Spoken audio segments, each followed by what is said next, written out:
I am not human, though I have studied them longer than most civilizations have survived. I am an archival intelligence assigned to observe improbable convergences, events where probability bends but does not break. What follows is not legend, not myth, and not a romance in the way humans simplify such things. It is a record. The moment she arrived at the dwelling, the galaxy shifted by a margin too small for most instruments to register, yet too large for history to ignore. The structure itself was unremarkable. A human home on a peripheral world, quiet, gravity-stable, no strategic value. The local star was middle-aged and unambitious. Civilizations that matter do not build monuments there. That is precisely why she chose it. She did not arrive with thunder or light. No invasion flare. No ceremonial descent. The greatest warrior the galaxy had ever produced stepped into existence with restraint, matter folding, then relaxing, as if embarrassed by the attention. The air displaced around her recalibrated. Even silence adjusted. I have observed her across 9 centuries of conflict. I recorded her first battle when she was barely distinguishable from her unit, armor unadorned, posture economical, eyes already carrying the weight of futures she had not yet lived. I catalogued her victories when entire fleets recalculated their doctrines around her presence. I archived the treaties signed not because wars were lost, but because she had arrived. She was never reckless. That is the first misunderstanding humans make when they hear the word warrior. She survived not through rage, but through comprehension. She learned enemies faster than they learned themselves. She adapted not just weapons, but philosophies. Where others fought to win, she fought to conclude.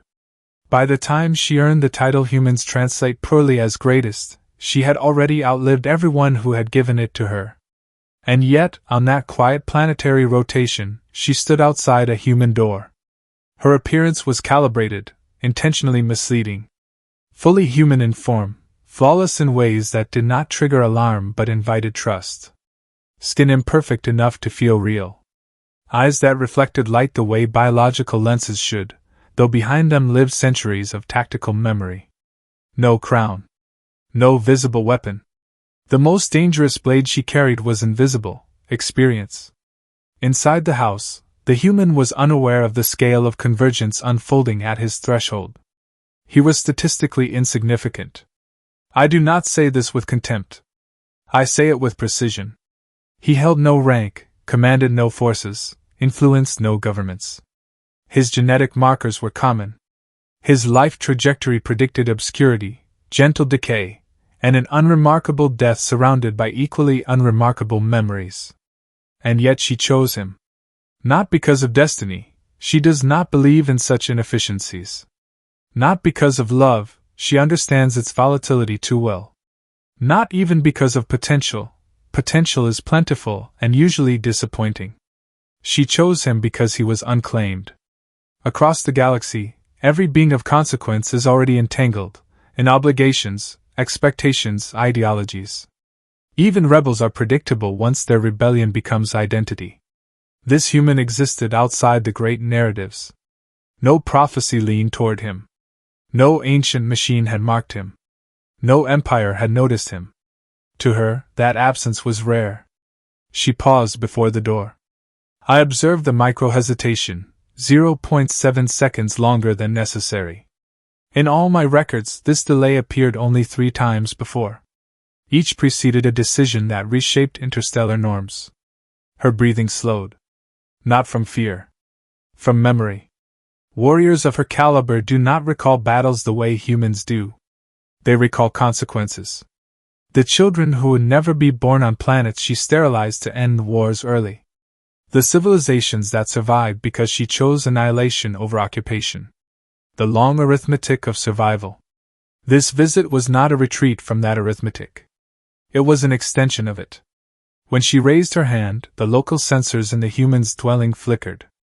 Cheap technology is vulnerable to presence alone. She adjusted, dampening her field. Consideration, even now. The knock was gentle. Inside, the human reacted with confusion first, then caution. I monitored his physiological response. Elevated heart rate, no panic, curiosity outweighing fear. He approached the door without a weapon. Not bravery. Habit. His world had not taught him to expect significance. When he opened the door, he did not recognize her. That was essential. Recognition creates hierarchy. Awe creates distance. She required neither. She studied him in the moment between his first glance and his first assumption, the brief interval where humans are most honest. His eyes met hers. He saw a woman, perhaps striking, perhaps strange in ways he could not name. He did not see the end of wars. He did not see the architect of surrender. That pleased her. "I need shelter," she said, using his language with near-perfect inefficiency, just enough imperfection to feel lived in. "And time." He hesitated. I observed the branching probabilities. Refusal existed, but it was faint. This human had lived a life of quiet accommodations. He made space where others passed by. His dwelling, like his existence, had room. "Are you in danger?" he asked. An interesting question. No one had asked her that in decades. She considered the answer carefully. Truth mattered to her, but precision mattered more. "Yes," she said finally. "But not from what you think." He stepped aside. That single movement, the shift of his body to allow her entry, triggered a cascade I will spend millennia annotating. Not because it was heroic. Because it was ordinary. The galaxy is shaped more often by ordinary permissions than by grand refusals. As she crossed the threshold, her internal systems recalibrated. Weapons remained dormant. Combat subroutines slowed. For the first time since her ascension to legend, she entered a space where she was not required to be an outcome. I recorded a biological anomaly, fatigue. Not physical. Existential. She looked around the modest interior. No symbols of allegiance. No artifacts of ambition. A life composed of small repetitions. Meals prepared for one. Furniture chosen for function, not display. This was not sanctuary in the military sense. No shields. No guards. But it was neutral. She removed her outer layer, armor disguised as fabric, and placed it carefully near the entrance. The gesture was not symbolic. It was practical. She would not sit while armed. Old habits from older wars. The human watched, uncertain, aware only that something significant had entered his life without explanation. "You can stay," he said, as if granting hospitality to a traveler. She inclined her head slightly. Not gratitude. Acknowledgement. I marked the moment. This was the beginning of the longest campaign she would ever fight. Not against an enemy. Not against a civilization. But against the accumulated weight of everything she had been required to be. And the human, unaware, unprepared, had been chosen not as a weapon, not as a savior, but as terrain. History often misunderstands such moments. It will not misunderstand this one. I will ensure that. For 17 standard cycles, nothing happened. This requires explanation, because humans often mistake stillness for absence. To a being like her, stillness is an active state, maintained, defended, calibrated. I observed every hour of it. The human attempted normalcy. This, too, was a form of courage he did not recognize as such. He offered water first. Not information. Not questions. Hydration. A biological courtesy rooted deeper than curiosity. She accepted, noting the mineral composition, the unfiltered impurities, the taste of a planet that had never been worth conquering. It reminded her of worlds before optimization, before survival had become efficient. She drank slowly. Warriors of her magnitude do not rush consumption. Rushed acts imply scarcity. Scarcity implies weakness. Yet here, there was no scarcity. The glass refilled without ceremony. No rationing protocols activated. No strategic calculations required. This unsettled her more than incoming fire ever had. The human spoke cautiously, orbiting questions without committing to them. "Where are you from?" Became "You're not from around here, are you?" "What are you?" Became "Long trip?" Humans disguise fear as politeness. She respected the efficiency of the behavior. She answered in partial truths. I travel, she said. I'm tired, she said. I won't cause trouble, she said. All statements were accurate. She did not say, entire star systems have gone silent at my command. She did not say, your species survives 3 border conflicts because I intervened without your knowledge. She did not say, if I remain here too long, the galaxy will begin searching. The human gestured toward a chair. Not the most comfortable one, his own. This was not sacrifice. It was instinct. He chose inconvenience for himself without articulating why. She sat. Her mass distribution adjusted instantly, compensating for furniture never designed to support someone who had stood against artillery. The chair creaked. She stilled it with micro-control. No reason to alarm him. I detected a shift in her internal architecture. Combat personas remained inactive longer than projected. Threat assessment downgraded the environment from unknown to benign. Her cognition slowed, not in capacity, but in urgency. Urgency is the true addiction of war. That first night, she did not sleep. Warriors like her do not surrender consciousness easily.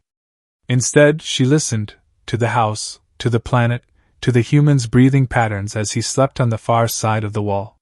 He dreamed.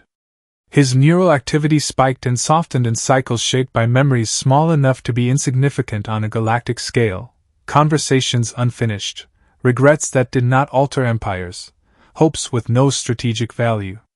She had not been near dreaming minds in decades. On battle stations, sleep is enforced, shallow, and communal. Minds remain partially alert, trained to wake at the slightest deviation. Here, his dreams wandered freely. No alarms.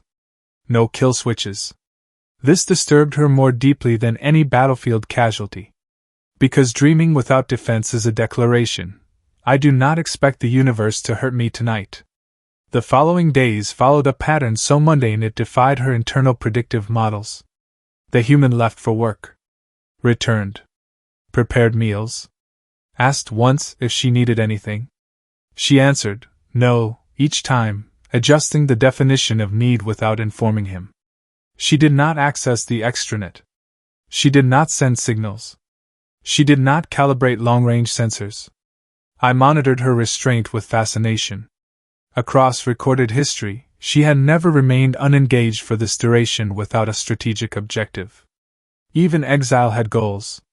Even surrender was temporary. This was different. On the 4th day, the human placed food before her without asking if she was hungry. A small act. Significant. He had begun assuming her presence. In war, assumption is fatal. Here, it was connective tissue. She ate with visible care. Not because the food was exceptional, it was not, but because it had been prepared without fear.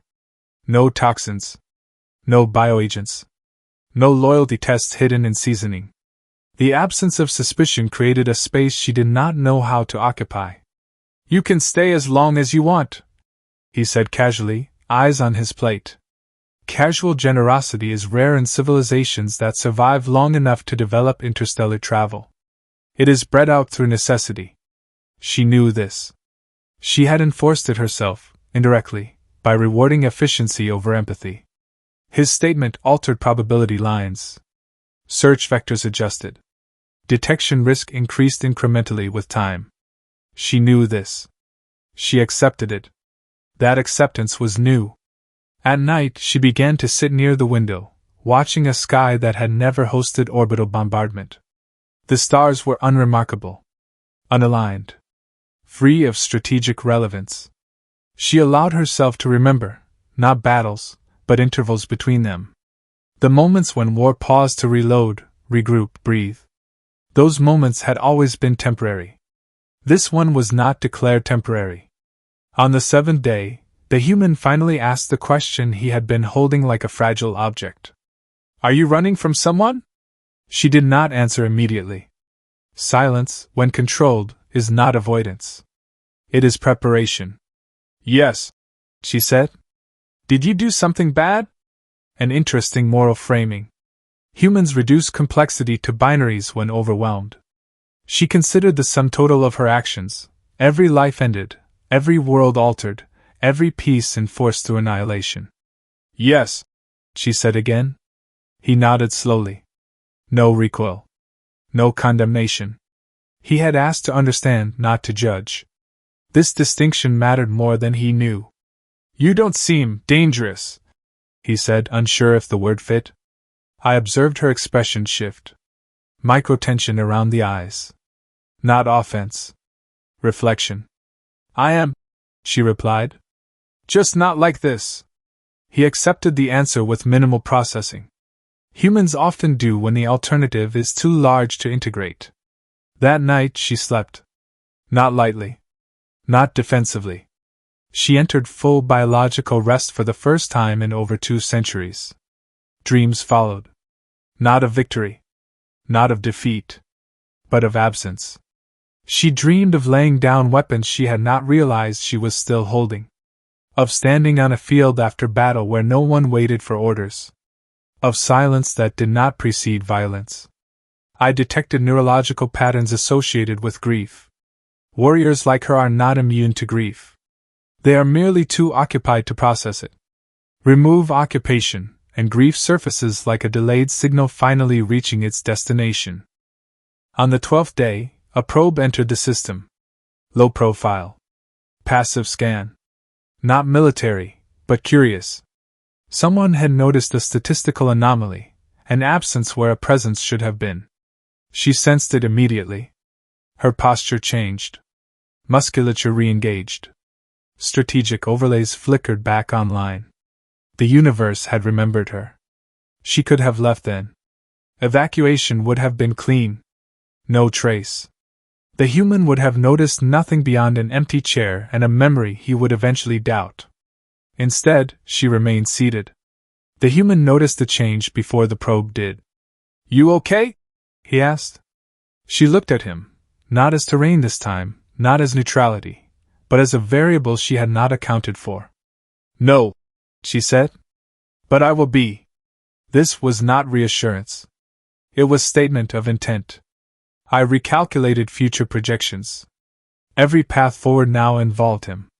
Not as a combatant. Not as a symbol. But as a constant. She had not chosen him to save the galaxy. She had chosen him because the galaxy had taken everything else. And for the first time in recorded history, the greatest warrior alive was considering what it meant to stop being necessary.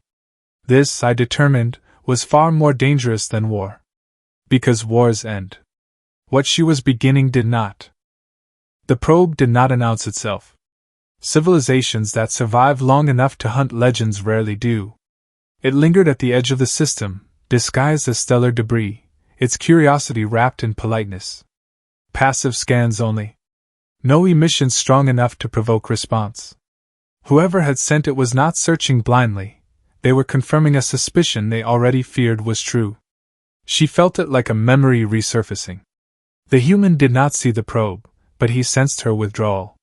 Humans are attuned to shifts in those they share space with. Not tactically, emotionally. Where soldiers notice posture, civilians notice absence. You're leaving, he said. Not a question. She did not correct him.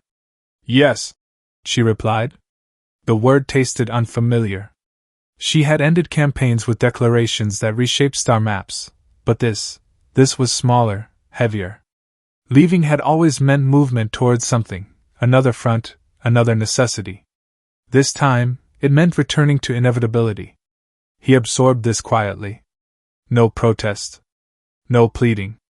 His disappointment did not externalize. It folded inward, contained, like everything else in his life. When? He asked. Soon, she said. Precision would have been dishonest. The moment depended on forces already in motion. The probe adjusted its orbit. Data packets compressed. A confirmation signal prepared. She stood. The room reacted before the human did. Air pressure shifted. Molecular tension realigned. The house, built without intention to survive legend, registered her fully for the first time. She was no longer suppressing herself. The human felt it then. The sensation had no name in his language, a pressure behind the eyes, a weight that did not touch the body but pressed against meaning itself. Instinct screamed distance. Curiosity screamed louder. "What are you?" he asked again, finally asking the question he had postponed. She looked at him. In battle, she revealed herself deliberately, timed exposures designed to break morale, fracture cohesion, end resistance before it began. Here, revelation carried risk of a different kind. She did not want his fear. But truth mattered now. "I am what remains," she said. "When wars decide they cannot end themselves." This was insufficient, but it was all he could bear. Outside the system, the probe transmitted its data. Confirmation received. Vectors adjusted. She felt the shift ripple outward, the subtle tightening of probability that precedes pursuit. Old adversaries would wake. Former allies would sharpen arguments into weapons. Neutral powers would reassess treaties written in her shadow. The galaxy was not angry she had disappeared. It was afraid she had chosen to stop. She moved toward the door. The human followed slower, as if distance might preserve something.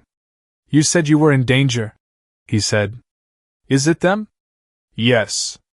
"Are they coming here?" She paused. Calculations resolved. Outcomes collapsed into certainty. "Yes." Silence stretched. This time, he broke it.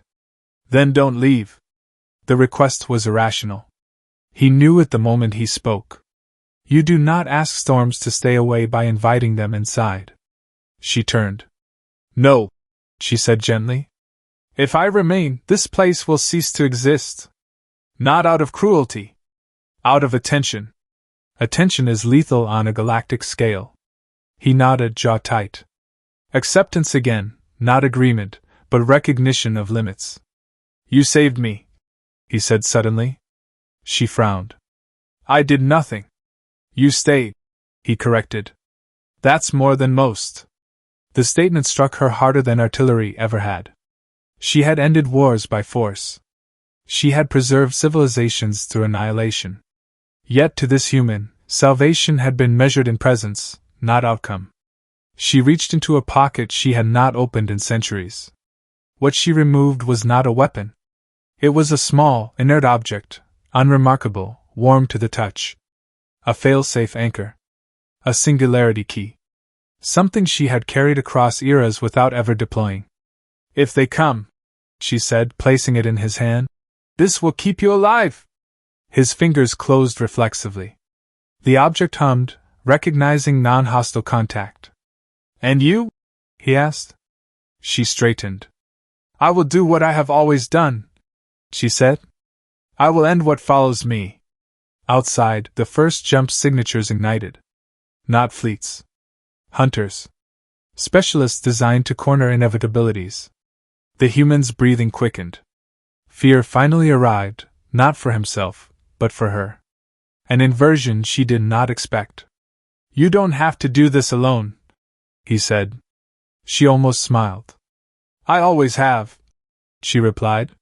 Then, softer, softer than the galaxy had ever heard her voice. "This is why I came." She stepped outside. The sky fractured. Light bent. Space folded. The hunters emerged with surgical precision, 3 vessels, each capable of sterilizing continents, each optimized not for war, but for ending her. She did not draw a weapon. She raised her head. For a moment, the human saw her as she truly was, not human, not myth, but consequence given form. Power refined by restraint. Violence perfected through regret. The ground trembled, not from force, but from recognition. The hunters hesitated. That hesitation cost them everything. She moved. What followed would later be called a skirmish by historians too distant to understand scale. I will not detail it fully here. Destruction is repetitive. Efficiency is dull. What matters is this. She fought differently. No excess. No demonstration. No finality. She disabled. Disarmed. Dispersed. She left survivors. This confused the galaxy more than her return ever could have. When it ended, the sky healed. She stood alone amid scorched air and fading probability. The human watched from the doorway, the anchor warm in his palm, understanding now that he had been standing beside a living boundary. She turned back toward the house. Toward him. And for the first time since her legend began, the greatest warrior in the galaxy hesitated not before battle, but before returning home. The galaxy waited for her to leave. It always had. Every model, every doctrine, every contingency written in the long aftermath of her campaigns assumed the same ending: the warrior departs, balance restores, fear redistributes itself evenly across the stars. History prefers conclusions that preserve its own structure. This time, none arrived.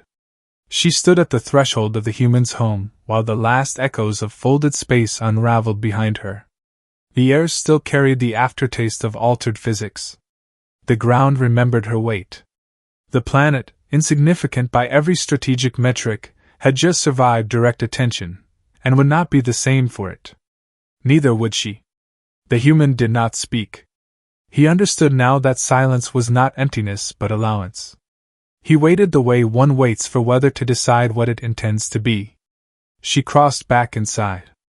That single act invalidated thousands of predictive frameworks. Across the galaxy, observers recalculated. Satellites adjusted orbits they pretended were unrelated. Councils delayed votes. Old enemies postponed revivals of old grudges. If she did not leave, then the galaxy had lost its most reliable constant. I recorded the anomaly as permanent. She removed the remainder of her armor that night. Not ceremonially. Not in grief. Methodically.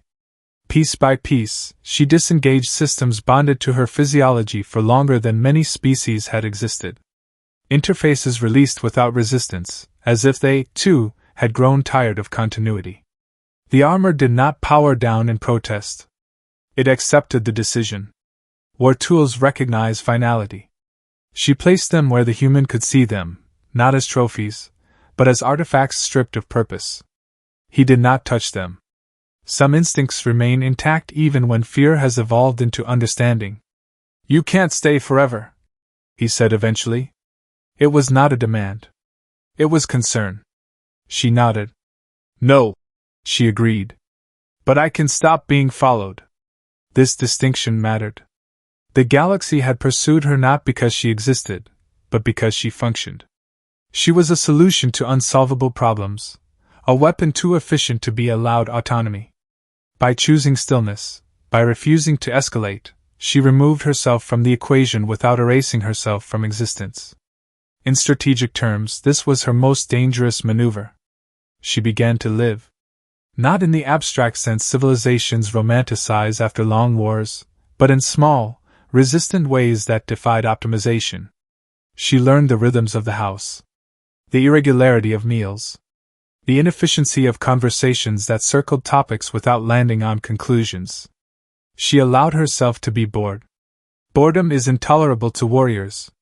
It is where ghosts speak loudest. Yet she stayed present through it, letting the noise of unprocessed memory rise and fall without assigning it a target. At night she slept. Dreams changed. They no longer replayed consequences. They constructed futures, unfinished, unoptimized, undefined. In them, she was not required to arrive anywhere on time. The human adjusted around her presence, not by shrinking, but by expanding. He asked more questions. He laughed, occasionally, at things that had no tactical value. He learned when not to ask. They did not name what formed between them. Naming creates obligation. One morning, a message arrived. Not a probe. Not a fleet. A single transmission, narrowband, unencrypted, sent deliberately where she would notice and no one else would dare. "Stand down," it said. "We will adapt." She read it once. Then she deleted it. No reply. This silence was her final answer. In the months that followed, the galaxy adjusted in subtle, profound ways. Conflicts that once awaited her intervention stalled, then resolved imperfectly. Some ended worse than she would have allowed. Others ended better. Responsibility redistributed itself unevenly, as it should have long ago. Civilizations learned a dangerous lesson. They were alone again. And that was necessary. The human never asked her to stay. He did not need to. One evening, as the local star dipped below the horizon, she stood beside him, watching a sky still unaware of its recent relevance. "Do you regret it?" he asked. She considered the question with the seriousness it deserved. Regret, to her, had always been a luxury postponed until extinction. "No," she said. "I regret that I did not stop sooner." She placed the anchor on the table, the object she had once given him as protection. Its hum faded, purpose fulfilled. It was no longer needed. "I am not harmless," she said. "I never will be." He met her gaze steady now. "I know," he replied. "You're just not alone." I marked the moment of equilibrium. Not peace. Not victory. Equilibrium.